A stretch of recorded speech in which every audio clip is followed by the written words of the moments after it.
Well, I'm scrolling through here, Pat. I'm trying to sift through all the meteorologists I have started to follow on Twitter the last few days. Mm-hmm. And the National Weather Service Twin Cities account says the snow. So we're recording this sort of late Thursday morning. Snow is beginning to wind down. Thankfully, this storm didn't produce the amounts of snow that it had potential to, but it still produced a lot. Yada yada. And I think I got to chalk this up to a loss for the meteorologists, Pat. I think they were too. off on it's this. A big L. They faded in the stretch. They faded from the beginning. They got knocked out in the first. They got knocked out the first inning when we got like 3-4 inches on the first night, right? So yeah. And then it never. Where's the 40-mile-an-hour wind that was going to blow down towers and lose power and stuff like that? They screwed up that one too. The wind really, they tried to bring the heat late. They brought in Johan Duran, and then he had to leave with a sore shoulder or something, and they never really were able to finish it up. Right? I don't know. So I did see a bunch of center point energy trucks, kind of just like ready and waiting around downtown Minneapolis, just in case. But you know what? They did sort of win because they scared us. Like I think that's the ultimate goal is to create the paranoia, going to Costco to buy. In fact, I went to Costco on Tuesday afternoon, not thinking about and left, and you turned around and left. There was a guy in the parking lot being calmed down because he was yelling at two people who he thought had cut him off. And he's screaming, and the Costco employees had to come out and say, "Sir, you have to calm down. It's just a parking spot." Did you capture it for TikTok? That's the question. Darn it! Go viral on TikTok. Darn it! That's a good point. I did not. Did you actually go in and face the masses then? Oh yeah. Did you go in? I was there. Wow. St. Louis Park too, Pat. Like that takes big cojones. I was in the St. Louis Park Costco shopping during that. I was in Byerly's Monday night, and they were already they were short of items by then. The people had descended upon them. I was there 8:30 at night. I was way late for the several products that I was told I had on my list were no longer available.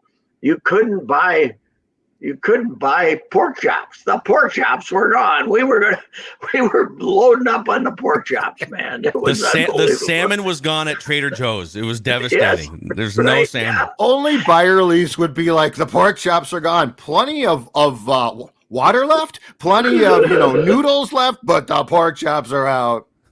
Yeah, well, we have at least got over our toilet paper craze.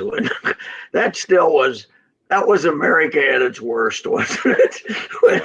When we were short of toilet paper, and there were little old ladies walking up to the toilet, like the last 4 rolls of toilet paper that were in a little package, and getting pushed out of the way by people in order to get home and add to their hoard of toilet paper. It's there are millions of Americans 3 years later that are still going off of those COVID panic toilet paper stashes. Right.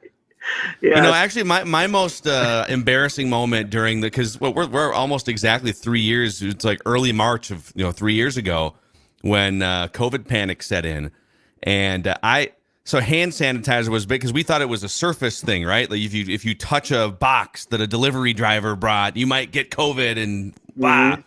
And so you couldn't find hand sanitizer at any store, grocery stores, nothing. No, and when you went on Amazon and tried to order it, it was on back order. And I remember like 8 months after, this is like November of 2020, and I paid like $20 for a little container of hand sanitizer, and it showed up like 8 months later. Oh, it was great. America at its worst. Rudy Gobert, they have to bring Rudy Gobert in for a press conference on the anniversary, don't they? They have He started it. He started shut down sports. You're right. He shut down not America. He shut down the world. Well, Europe already was shut down too, but he shut down North America making a joke about it one day and then having it the next, right? And then the NBA and he touched the recorders. Touched everyone's recorders. He was touching like the recorders, like he thought it was funny. And then that night they're like, "Rudy's got it." I remember I told you this before, but Amelia and Frank's daughter was playing for Holy Angels in the state basketball tournament on that Wednesday, and I was over there, and they were playing in Mariucci, but there were 4 games at each location, the state tournament, Williams, and they were playing, and we were still kind of joking about it. And I mean, I remember Amelia said, we got to get in early for the news. We just found a 4th case in Minnesota. We just had our 4th case of COVID in Minnesota.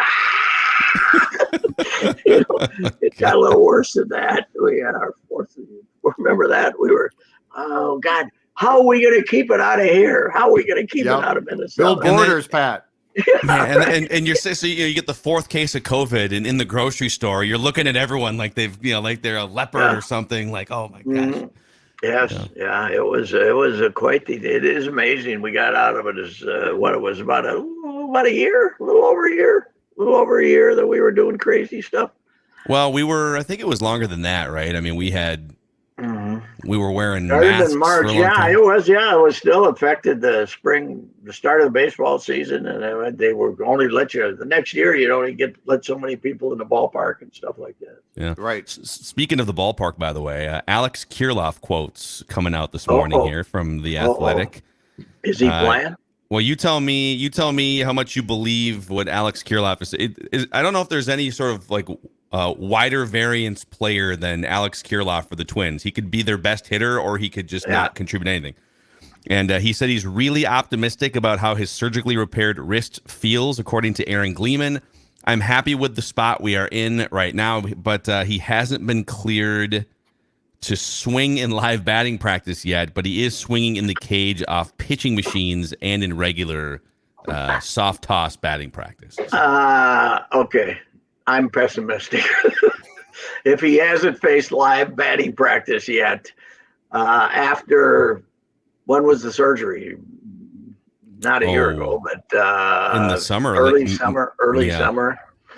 Yeah, and the things they are doing to bring in Gallo, bring in whoever Solano is, to be a right-handed hitter at first base probably, but I'm not optimistic at all. And boy, to me, I keep telling you guys, he's a 3, 4, 5 hitter for 10 years if he's healthy. He's a really good hitter.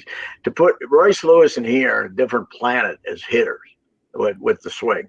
Royce Lewis is going to be a great player, better athlete. Going to be a good player, better athlete, but he doesn't have that swing that Kirilloff has. That's just fantastic. And I don't know. Is the moral of this story: don't start your kid having that batting practice at age 4, taking swings, and you might. Is that the theory that he just? I don't know, but the wrist might wear out if you take 700 swings a day, starting when you're a toddler. It might wear out a little bit. I don't. Bad bones, Pat.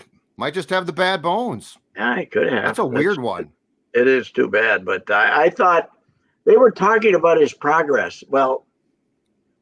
We know by now that the Twins and everybody else, they all lie to us about progress. In other words, they saw no progress this winter. There was none because they won't put him in the batting cage. They won't put him in the batting cage against live pitching yet. It's certainly you cannot talk. When Falvey was telling us how optimistic they were a month ago, he was lying. They had no idea. They haven't had any idea. And, I don't know. What do you think the odds of a guy who hasn't taken live BP yet being on the opening day roster? Not good. So are they afraid he's going to get jammed by live pitching? So if he's swinging off the pitching machine, right? Probably the recovery process. From some, when they shorten your arm, that has a tendency to. He comes back. He's like, "Hey guys, what's up?" Yeah, right. Hey everybody, I'm great. Know. It's too bad, man. That kid can hit. That's but I thought I assumed he was taking batting practice. I didn't realize that he was still sitting hitting out the cages. So and Judd, to answer your question, so the sounds like the most he's doing is like when you watch the coaches throw batting practice behind an L screen and they're zipping it in there at about 68 miles an hour, and these guys are just hitting the ball wherever they want to. That there's a big difference between that. And the potential to get jammed or check swing or something that that's a whole nother step. But yeah, like if you're not doing that, what, 5 weeks before the start of the season? Yeah. It's that's why we get. I still think Joey Gallo's going to end up playing first base, not the outfield. He's a good outfielder, but he's supposed to be a fair first baseman. But we might have a Joey Gallo Solano platoon at first base when the season starts.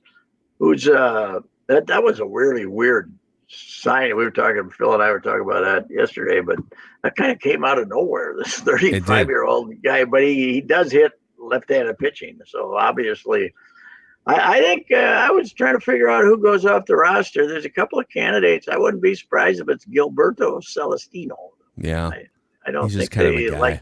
I don't think they like him that well. And he made some dunder. I mean, he made some dunderhead plays last year, and and he can't really hit. So I'll say this: you can find Gilberto Celestinos floating around if you ever need another Gilberto Celestino. Yes, that is true. I actually he had a few moments early on when he was playing that maybe there's something there, but there really isn't. So I don't think he paid attention to situational baseball as much as he should have. And what they didn't need was another bad base runner. They got enough of those. They didn't need him. So we by the way have Aaron Rodgers news here, Pat. Oh, what? We have how'd the 4 days of darkness go? Have we done that yet? That's the news. That's the news. Adam Schefter is reporting, and he is citing is it Juan Tai, who is an investigative and enterprise reporter for ESPN. So ESPN is reporting Aaron Rodgers has emerged from the darkness in Southern Oregon. The guy that runs the cave confirmed it. Yeah, okay. The guy that runs darkness cave. So the room in which Aaron Rodgers spent his time is a partially underground Hobbit-like structure with 300 square feet of space devoid of light, with a queen-size bed, a bathroom, and a meditation-like mat on the floor. Okay, so and you don't have a candle. You got to find the bathroom on your own, right? You just got to feel through, Pat. You got to like nighttime.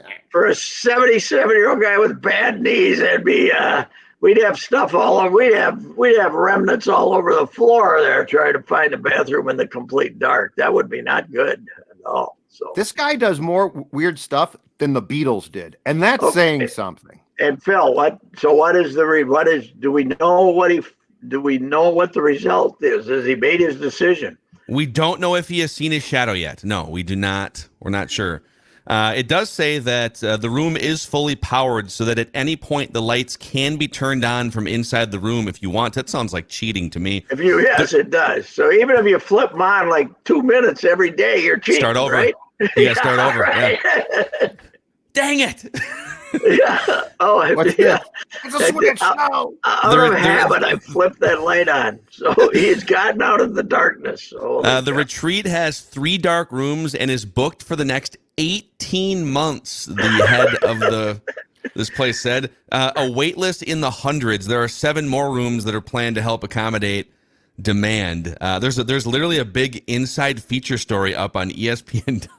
You know what, guys? This speaks to the 3 of us or 4 of us have to figure out a racket like this. The key to getting rich. It used to be consulting, right? Yes. For a long time, it's like I'm a consultant, which means code for I got fired from my job and I'm going to tell you how to do your job.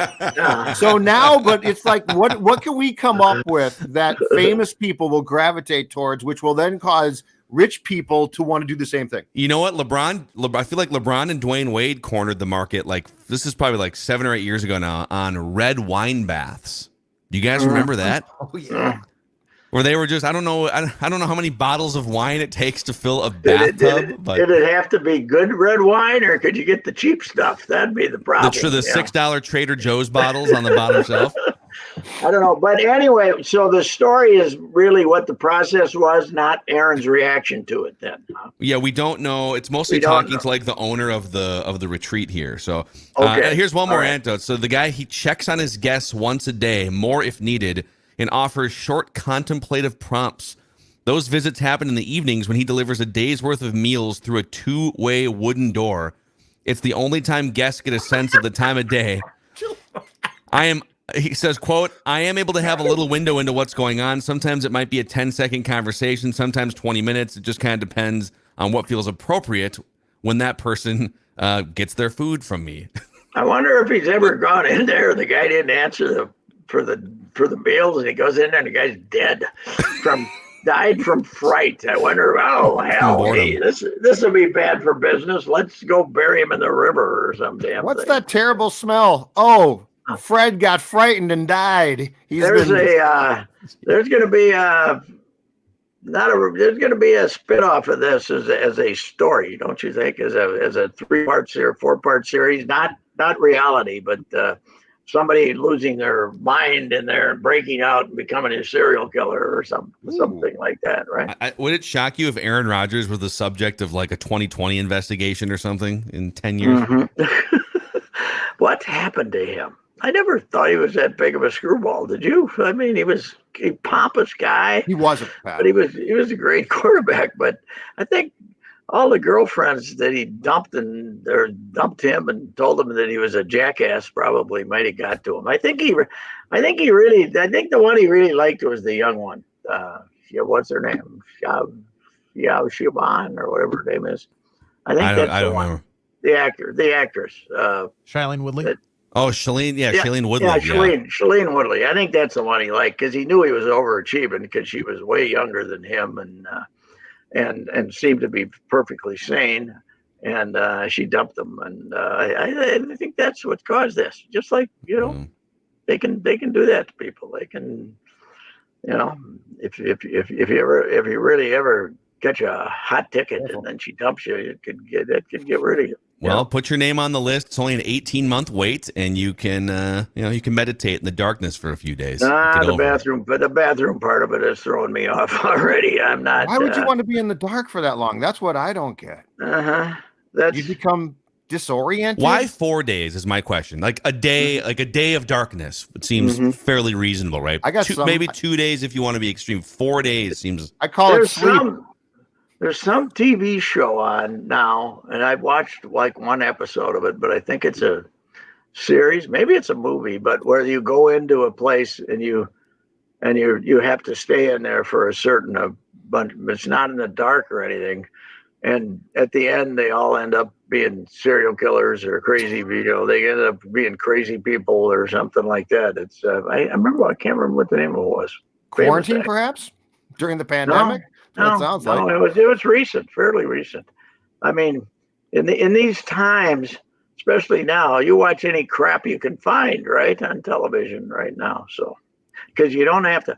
Last night, I made the mistake of remembering that the Gophers were playing, and it was like 7:10 by the time I remembered, and I turned it on, and it was 60-35 or something like that. I came in support wearing my Gopher basketball hat today. I'm supporting the season. I can't take it. It is awful. They are according to however long Ken Palm has been doing it. How long has he been the big guy? Over a decade, right? But this is the lowest rated Big Ten team in 10, 11 years. They said since Penn State. About 11 or 12 years ago, lowest rated Big Ten. They were 221 going into last night among 300 and some. St. Thomas was 197. Yeah, they're rated behind St. Thomas in the Ken Palm. It's they. I don't want to say they quit. We were talking about this the other day. They just have ran out of. They have just ran out of effort. They have just tired of pounding their heads against the wall. They've packed it in. They just know that it's nothing. Now, you know who they're going to beat, though? Write this down. Oh, this is official. Okay. AJ? Write this down. They got AJ, email this to us. 4 left, right? They might not make up the Michigan State game. They only got 3 scheduled. They will beat Wisconsin at Williams Arena. Wow. Wisconsin sucks. Wisconsin is terrible. They got a bunch of slow, bad athletes, and they're over there. They want to fire a guard over there, and and that's the one game they're going to get fired up for, and they're going to beat Wisconsin. Write that down. All right, Pat's on the record. It's All right. official. Very nice. Good luck with that prediction, sir, and we'll talk to you tomorrow. All right. See ya. Yeah, I think- All right, there he is. Reusse Unchained.